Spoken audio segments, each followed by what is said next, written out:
Kumachielo ni migao mar jolweny ma KDF koro biro chiwo lai mar reru ma iloso kowuok Nakuru nyaka Kisumu e lwet kambi reru ma pacho kaendi e thuolo no ero mar ndalo 10 mabiro.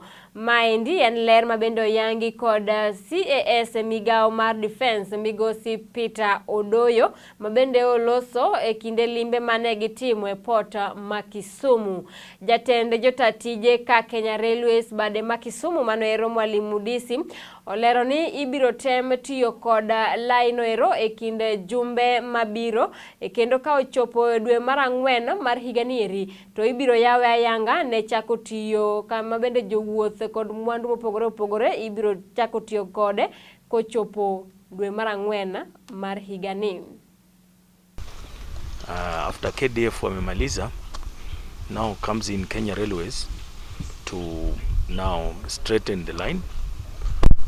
We put ballast, the sleepers back for those sections which had the washaways, and also there are some cargo handling, also demanding for new vessels. Yeah, that means building of ships will be required. That is also another form of creating jobs, and we expect Kisumu Port the cargo volumes to go up, because clients will have a choice to use either Malaba line or Kisumu line. But the Kisumu line is the shortest to access Uganda and beyond. Defense jo lwenyo chomi tich ka endi mondo bi oger reru ka Nakuru nyaka Kisumu ka. Amor malando ni abiro ka ng'eyo kaka tich dhi rumo, odong' juma achiel kata 2 ka ng'eny to watieko tijni.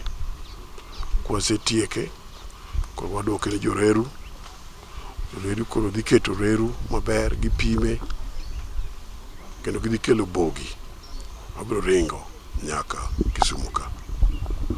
Ageno ka Nyasaye oyie dwe mar 4 ka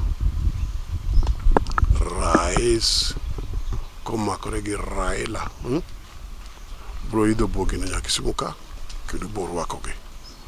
Wane gimoro achiel, maendeleo dhi mbele ka kaendi tadhi nono nitiere yie